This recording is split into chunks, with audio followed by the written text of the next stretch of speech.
एक महत्त्वाची बातमी समोर येते। पालिका निवडणुकीत महायुती एकत्र येण्याचं ठरलेलं आहे। महायुतीला जागा वाटपात आता मात्र अडचणी निर्माण होऊ शकतात का असा प्रश्न उपस्थित होतो। तर ठाकरेंच्या सेनेकडील काही जागा शिंदेंना देण्यास भाजपचा विरोध आहे।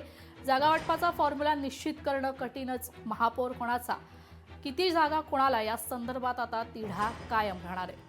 मोठ्या महापालिकांमध्ये महायुतीत जागा वाटपाचा तिढा कायम आहे। दरम्यान युती झाल्यास दोन्ही पक्षांमध्ये बंडखोरीची देखील शक्यता अधिक आहे। आपले प्रतिनिधी चेतन ननावरे आपल्यासोबत फोन लाईनवरून जोडले गेलेले आहेत। चेतन, पालिका निवडणुकीत महायुती एकत्र लढण्याचं त्यांचं ठरलेलं आहे, मात्र जागा वाटपात अडचणी येण्याची शक्यता आहे। काय अधिकची माहिती? निश्चितच तेजल, कारण जरी मोठा भाऊ म्हणून भाजप पाहत असला तरी बहुतांश महापालिकांमध्ये एकनाथ शिंदे यांच्या शिवसेनेची देखील ताकद मोठी आहे। त्यामुळे नुकत्याच परवा रात्री झालेल्या बैठकीमध्ये जरी मोठ्या महापालिकांमध्ये भाजप आणि शिवसेनेने एकत्र लढण्याचं ठरलं असलं तरी आता या संदर्भात स्थानिक पातळीवर ज्यावेळी चर्चेला सुरुवात झालेली आहे त्यावेळी सर्वात मोठी अडचण हीच आहे की काही महापालिका या शिवसेनेच्या ताब्यात होत्या ज्यावेळी उद्धव ठाकरे भाजप सोबत होते।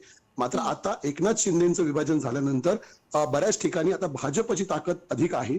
परिणामी या ठिकाणी भाजपकडून उद्धव ठाकरेंच्या सेनेकडील ज्या जागा आहेत त्यांची मागणी केली जात आहे। मात्र ही पारंपरिक जागा शिवसेनेची असल्यामुळे एकनाथ शिंदेच्या स्थानिक नेत्यांकडून या जागा सोडण्यास नकार देत आहे। त्यामुळे विशेष करून ठाणे असेल, नवी मुंबई असेल, कल्याण डोंबिवली असेल आणि मुंबई असेल, या चार मोठ्या महापालिकांमध्ये मोठा संघर्ष दोन्ही पक्षांमध्ये पुन्हा पाहायला मिळू शकतो।